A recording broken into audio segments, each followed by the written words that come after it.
Alhamdulillah hamdan katsiran kama amar. Syahadu an la ilaha illallah wahdahu la syarikalah wa syahadu anna Muhammadan abduhu wa rasuluh. Sallallahu alaihi wa ala alihi wa ashabihi wa tabi'in wa tabi'in bi ihsani ila yaumiddin. Alhamdulillah. Kita bersama ucap syukur kepada Allah Subhanahu wa taala dengan taufik dan hidayah Allah Subhanahu wa taala. InsyaAllah kita akan laksanakan salat tarawih sebentar lagi. Malam ini saya diberi tajuk, iaitu tajuk ceramah sebagaimana telah diterangkan tadi, iaitu rahmat membawa kepada ukhuwah. Inilah tajuk ceramah yang diberikan kepada saya. Jadi, kita bersama telah mengetahui kedatangan Rasulullah sallallahu alaihi wasallam membawa rahmat untuk semesta alam ini. Sebagaimana Allah Subhanahu wa taala telah terangkan melalui firman-Nya, a'udzubillahi minasyaitonir rajim, wa ma arsalnaka illa rahmatan lil alamin. Tidak kuutus engkau ya Muhammad ke muka bumi ini kecuali untuk membawa rahmat semesta alam. Apakah rahmat yang dikehendaki oleh Allah Subhanahu wa taala?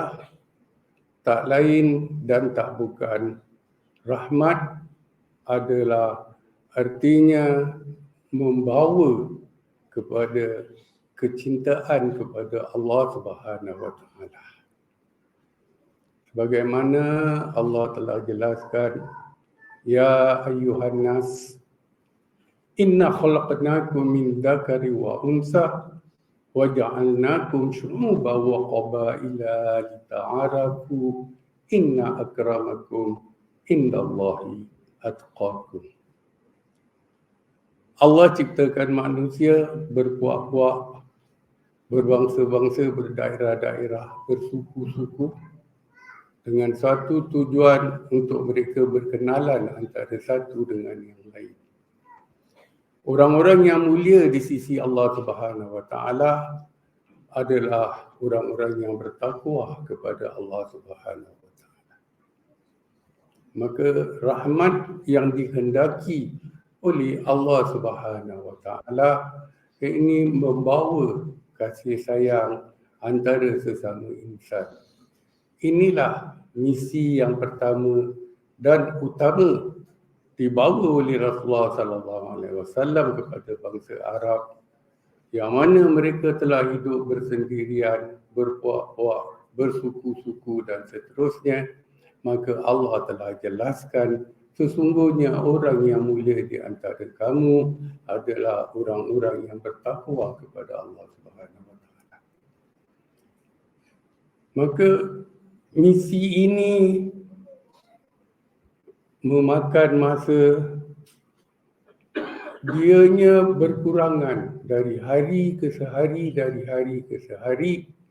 sehingga perasaan yang pertama dan utama tadi, hidup berkasih sayang antara satu dengan yang lain, telah mula pudar daripada hati sanubari manusia.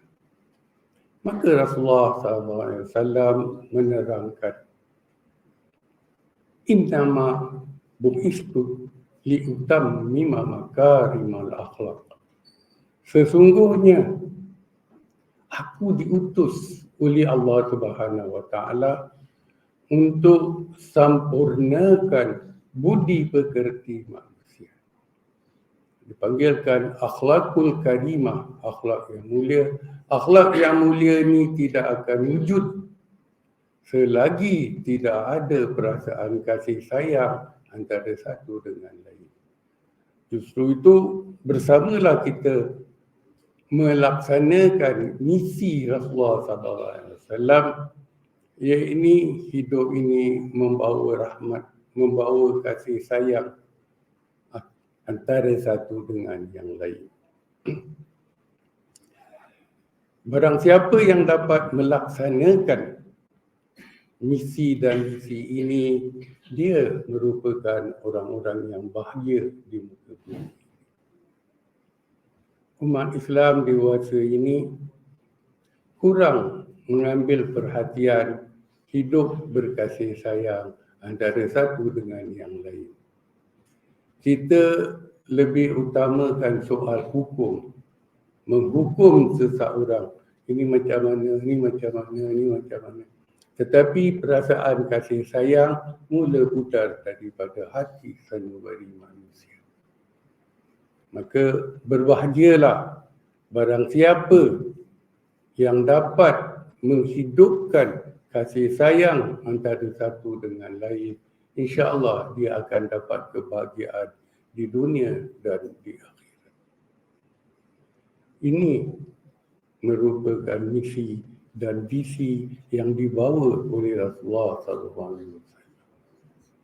Marilah kita bersama melatih diri kita untuk hidup berkasih sayang antara satu dengan yang lain. Soal hukum, soal yang kedua. Tetapi soal ini, soal kasih sayang antara satu dengan lain. Pernah di waktu zaman sahabat, Rasulullah telah mendidik umat Islam untuk laksanakan salat hari raya di padang. Ini di tanah lapang. Dan Rasulullah SAW akan bermula dengan kerjakan salat, kemudian baru beliau berkhutbah. Tetapi pernah terjadi di waktu zaman sahabat ataupun zaman tabi'in, seseorang ini dia datang ke tanah lapang, dia buat sembahyang sunat. Rasulullah tak pernah ajar salat sunat waktu Idul Fitri ke Idul Adha ke, Rasulullah tak ajar. Maka sahabat ni tegur si pula ni yang mana kerjakan salat sunat. Orang ni tegur, Rasulullah SAW tak ajar macam ni. Jadi dia jawab balik, aku tak boleh ke sembahyang. Kerana sahabat ni takut kalau melarang orang salat nanti jadi berdosa di sisi Allah Subhanahu Wa Taala, dia diam, tak katakan sesuatu. Jadi ini penting. Tidak ada salat sunat waktu salat di tanah lapang, sama ada Idul Fitri ataupun Idul Adha. Tidak ada. Datang, takbir, kemudian mulakan salat dan akhirnya dengar khutbah. Ini sunnah yang ditunjukkan oleh Rasulullah SAW. Jadi kita jangan pandai-pandai buat pula sembahyang nak cari pahala ke, nak cari sesuatu ke. Tetapi ini telah menyalahi sunnah Rasulullah SAW. Ikhwatul iman yang dimuliakan oleh Allah Subhanahu Wa Taala. Selain daripada Allah terangkan, sesungguhnya orang yang mulia di sisi Allah adalah orang yang bertakwa kepada Allah. Maka Allah juga dan Rasulnya telah mengajar kepada kita selaku umat Islam untuk senantiasa berpegang kepada sunnatullah dan sunnah Rasulullah SAW. Justru itu mudah-mudahan kita bersama dapat melatih diri kita, utamakanlah sifat kasih sayang antara satu dengan yang lain. Kalau nak tegur, tegurlah dengan cara yang makruf, dengan cara lemah lembut yang tidak menyinggung peribadi orang. Jangan sampai kita nak tegur seseorang nak tunjukkan suatu kebenaran kepada orang itu, kita tegur sehingga dia tersinggung peribadi dia.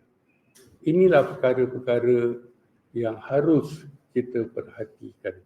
Jangan sampai kita telah melanggar segala sunnah yang telah diterangkan kepada kita. Saya bermohon kepada antum semua, marilah kita bersama melatih diri kita. Naklah benar-benar kita membawa rahmat kepada penduduk dunia ini. Apakah definisi rahmat yang dikehendaki di dalam Islam? Tak lain dan tak bukan rahmah ataupun rahmat yang dikehendaki di dalam Islam menurut sabda Rasulullah SAW, man lam yarhamhum wala yarhamhumullah. Barang siapa tidak membawa rahmat kepada seseorang, maka Allah tidak akan turunkan rahmat kepada orang itu. Jadi ini yang kita perlu waspada, yang perlu kita jaga berhati-hati. Jangan sampai kita kedepankan soal hukum, tetapi kita telah tinggalkan hidup berkasih sayang, berukhuwah antara sesama kita. Marilah kita melatih diri kita untuk hidup dengan cara yang demikian. Mudah-mudahan Allah Subhanahu Wa Taala melunakkan hati-hati kita. Kerana dari hari ke sehari saya lihat, saya dapati ramai di antara kaum muslimin, lebih-lebih lagi orang-orang yang berfaham sunnah, orang-orang yang memahami cara salafiyah, mereka tidak ambil berat di dalam masalah kasih sayang. Sedangkan ini yang pertama disemaikan oleh Rasulullah SAW, iaitu berukhuwah, berkasih sayang, merupakan rahmat daripada Allah Subhanahu Wa Taala. Jadi saya bermohon kepada antum semua, marilah kita melatih diri kita untuk memberikan rahmat, ukhuwah, kasih sayang kepada sesama makhluk Allah Subhanahu Wa Taala. Sekian, wassalamualaikum warahmatullahi wabarakatuh.